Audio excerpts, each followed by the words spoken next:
49 chefs, 49 dishes over the course of 7 days here in my studio. It took me, a food stylist, an assistant, art director, the author, as well as a whole slew of various chefs with their sous chefs and their teams and their PR people. It was absolute chaos and the best time of my life.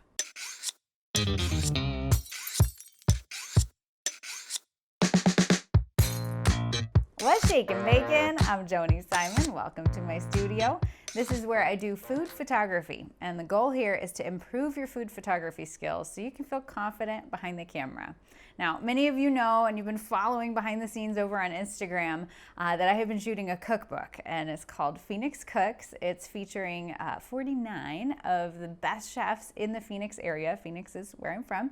And so my job, in collaboration with my team, was to photograph 49 different recipes from these 49 different chefs, and then also get their headshots. So as you can imagine, this was quite the production. There was a lot of moving parts. The schedule was crazy. We did all of the food shots and headshots in the course of 7 days. So you can kind of do the math there. But what we did on the very last day was I thought, there's probably a lot of questions that you all have out there. So I hopped on Instagram stories and I said, hey, hit me up with your questions and I will be happy to answer them in a video. And so I grabbed the food stylist, Ellen Strain. She was on the project with me and she's incredible. We've done a lot of work together over the last couple years. And so the two of us sat down and answered your questions. The people have questions. Oh. What if I don't have an answer? You have answers? If not, I have answers. Oh, okay. You have all the answers, No. Ellen. Let's see, that's No, recording. stop. All right. Ellen, we've survived though. Yeah. We did it. And major kudos. I do have a Band-Aid on there. You didn't do that here. No. You did survive the triple steak transfer though. I feel like that was maybe the craziest moment. I mean, there's been some crazy moments in 49 different recipes that we've photographed together. And that was one of them. Yeah. The triple steak transfer. Because what happened, we had one steak. Mm-hmm. I mean, in your opinion, like the ultimate is how many steaks, if we're going to get a shot of one steak, how many steaks should we have on hand to execute that shot? I would say at least 3, but my motto is more is better. Right. So And we had one. we had one. And so we plated it thinking like, okay, this is how we want it to go. And then we got it down and it looked like a spinal column. Yes. It's not pretty. It looked very like biology lesson 101. So then I'm like, okay, Ellen, I'm going to ask you to do something you're going to hate. And she's like, okay, Joni, you were like so positive. You're like, here we go again. Reposition the steak. Mm-hmm. And then I asked you to do it one more time. And we had to do it again. I mean, at that moment, were you like, Joni, I'm going to kill you? Well, I was like, this steak is so old that we need a new steak, but we didn't have it. We didn't. But it looked good, actually. The final shot looked really great. Yep. Because what's like, when it comes to steak, I feel like steak's one of the harder things from a styling perspective. Yes. Like- Any kind of beef, because it's dark. Yeah. And so this one, I mean, he had cooked it at the restaurant and brought it to us, and we did not reheat it. Mm-mm. Is that like No. the optimal way to handle it? Yes. Yes. It's better if the food is cold. Completely Or, cold. room temperature or something, because to heat it up would have just cooked it more. Yeah. And we didn't want that. Yeah. Because it's already cooked to perfection. Yeah. So, And then you'd have juices running and all that other stuff. yeah. So basically when you're doing food styling, you want to put meat that the juices have been kind of put it on a paper towel or something to absorb the juices. Yeah. And then if you need juice on the plate, you can always add that later. Yeah. Which we did. Right. Which we did, and we sauced it, and we covered it. And then it turned out, I mean, I think the art director decided that was like her favorite shot of the day. So The third one? the third, yeah, not the first two versions of the steak, but the third version of the steak. It was beautiful. So, well, definitely, like, we'll have to share with everybody once the book comes out. That's Yes. the triple transfer steak right there. All right, we got some questions in from the internet. Are you ready for this? Mm-hmm. See what we got. Okay, let's see. People want to know if they can come next time and observe Probably not. We had, it was actually, I mean, we did this in my house, in the studio, which I think this location actually worked really well. Oh, yeah. Because we were considering doing it in a studio. What were your concerns about doing it at a studio? The lack of a kitchen. Yeah. Because I don't know how we could have done this. Because, I mean, people were, like, cooking stuff. Now, granted, it was sort of suggested, like, come with everything as prepared as possible. But, like, there was frying going on, cooking going on. And it was super nice to just be able to, like, jump into my own personal pantry. I feel like you needed soy sauce a couple times. Oh, yeah. So, it actually worked out well. But had we added, I mean, we could have gotten, like, maybe a max of 12 people. Oh, yeah. And that was, like... Yeah. There was one time that happened. We're like on top of each other and boards are flying. Oh, yeah. So next time, maybe if you can like suspend yourself from the ceiling, you can come. Oh, yeah. That's a good idea. So, okay. Oh, good question. Do we eat any of the food? Oh, well, generally at a photo shoot, you're not supposed to eat any of the food. It hasn't been prepared in a health department approved facility. It may have been brushed with, WD-40 to make it look shiny. I remember one time I did a shoot with a photographer, and it was a burrito sandwich or like a wrap. And it looked so good, he took a bite out of it after. And he goes, "You didn't do anything to this, did you?" And I said, "Well, there was some super glue on there." To keep it shut, and he was like, "Whoops." Not good. But what I will say though about this shoot is actually we didn't do too much like crazy stuff. Like no, this shoot has been exceptional in terms of the food coming in with the chefs looking fantastic. So it was just a matter of plating it and making sure it still looked fresh, but everything was totally edible. Yeah. At the shoot. Absolutely. Yeah. And we actually, we had Tupperwares going home with people. Yeah.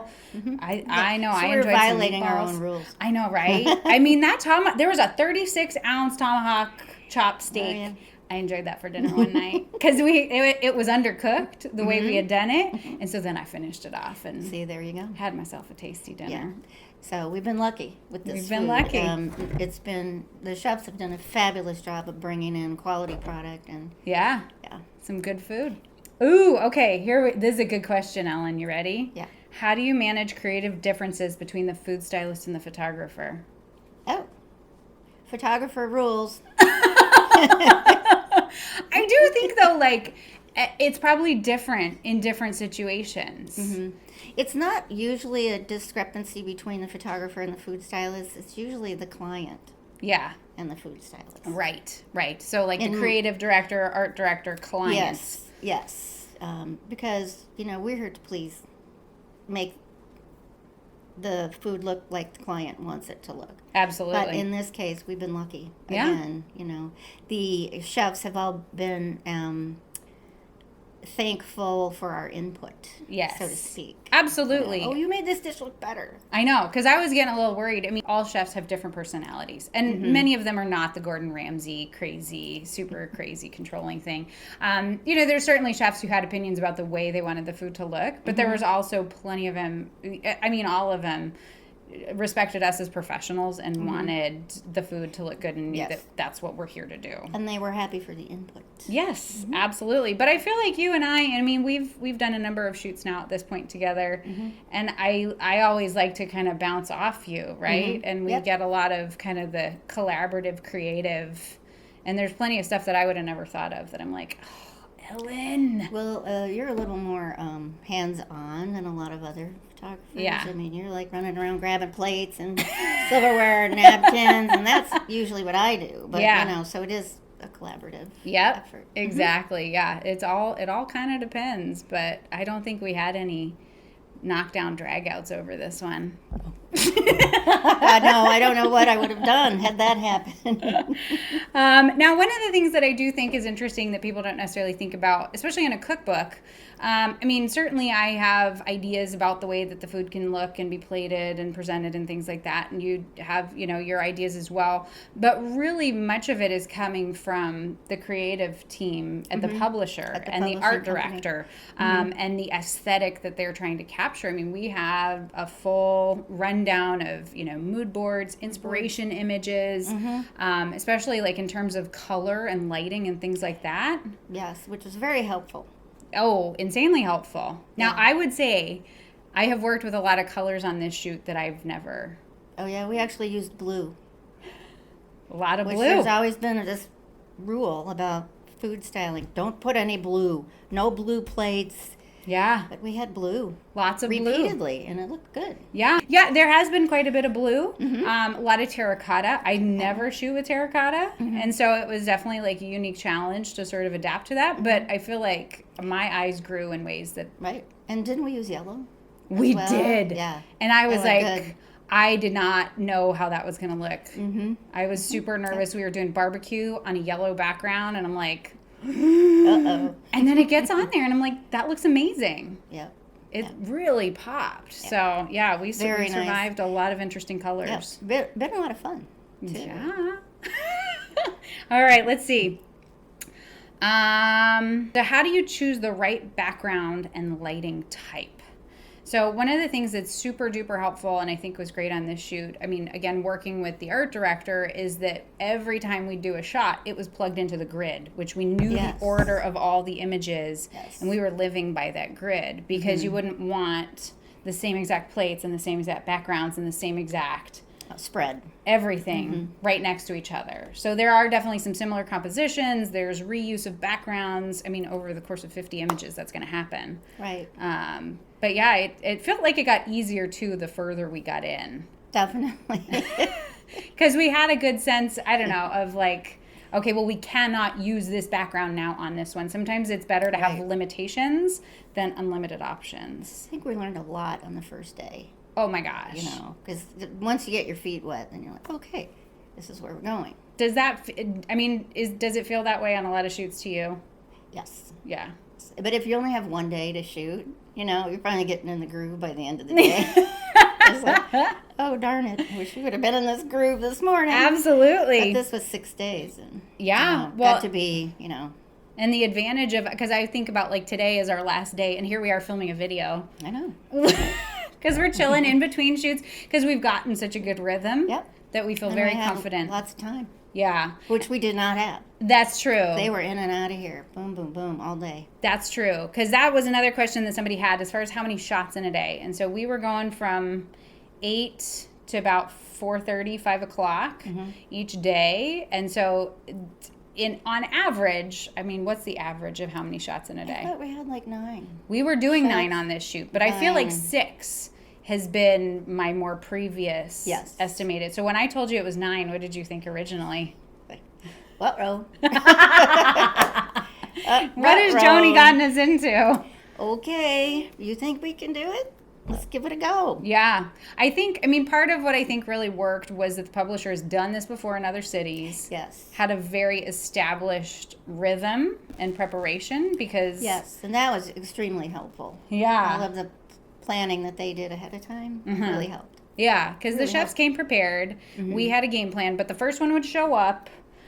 We'd consult real fast, get it set up, get the food done, get it on, get it shot, and then transition to headshot. While I'm in headshot mode then, next chef is coming in. Right. Working with you and Rachel. So it was like a revolving door.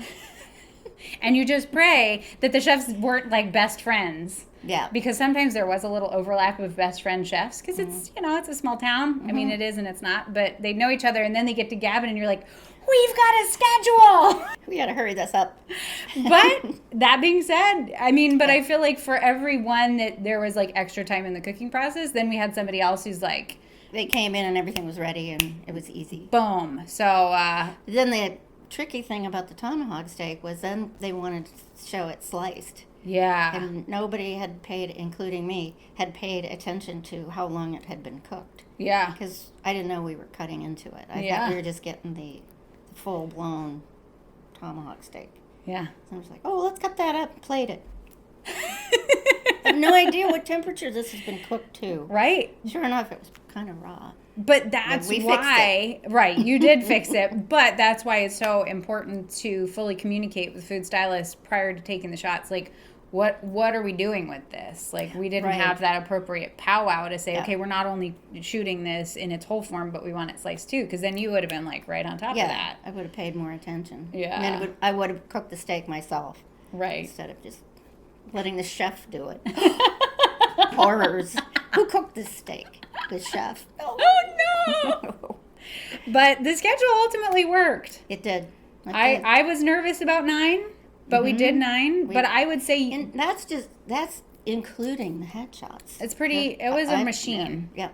But I would not say that's typical. No. I would say if you're going into a cookbook shoot, estimate 6 in a day. That's about max. Yes. If you want to be crazy, do 9. If you're going to be crazy like us, do 9. We've broken all sorts of records on this shoot. All right, let's see. And we can't wait to see the finished product. Right? It's going to be nice. I know. Because at this point, like, we've shot everything, we know what the images look like, but I still haven't processed the images. So we haven't thrown that little extra magic sparkle on top. Thank God, that's your job, not mine. I know. I got a good couple days worth of work still ahead of me. I'll show you. Okay. I got some tutorials on YouTube. You want me to help you? Yeah, totally. Boy. This is a question about the lighting as far as that'll be my department. Although, I mean, you got to you see this happen too. How much did we change the lighting in the course of the shoot? And we did change it up, We did. A good combination of hard light, soft light, some in between, just kind of, I think that what we were going for is an overall good variety. So that again, just like we were paying attention to the backgrounds, that we didn't have 2 terracotta backgrounds right next to each other, that we didn't have too many too hard light photos. So there's a lot of variety. But again, when you look at that grid, I mean, we were just looking at it, kind of planning for our next shot, that it's very cohesive. Right. Which, I mean, there's a lot of variety, but it's... And again, that's because the art director planned ahead. Great art director. We love you, Naomi. Yes, Naomi, if you're looking, here we are. We're here, the Bobsey twins. All right. One more. All right. So, Ellen, for you, was there a moment that stood out for you as something new, something different? I mean, because every shoot really is different. Yes. There's no, exact way that it's going to go every single time. But was there something that really stood out to you that was unique and different this shoot? Well, the quantity of photos, and it was really fun to meet all the different personalities and the different chefs. And I learned about some restaurants that I was not familiar with. Yeah. Do you have a favorite dish? Or something that was you're that was a good one. I think that paella was pretty darn intense. The paella was an explosion of seafood and ingredients. Yep. That was a beautiful shot, too. I also thought some of the salads were beautiful. So colorful. We just did one this morning that was pounded chicken breast with this colorful watercress and endive and red onion and radicchio. And, I mean, it was just the colors. I want to eat that salad right now. It was beautiful. I mean, you can. It's right in the fridge right now. I'm pretty sure you covered it. Yeah, we're having it for lunch.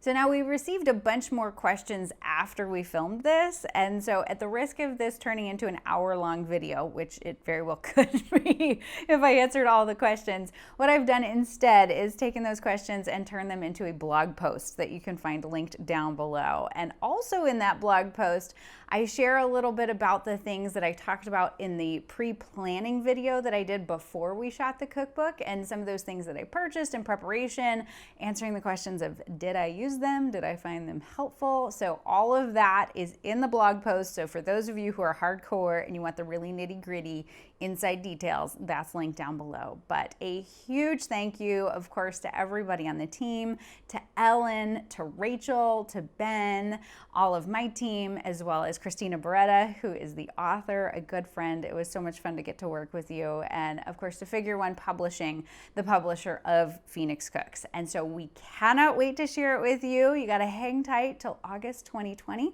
but the second that it's available, I will be sure to let you know. Just make sure you're on my email list, which is linked down below. And with that, I hope you stay out of trouble, and I'll see you soon, okay?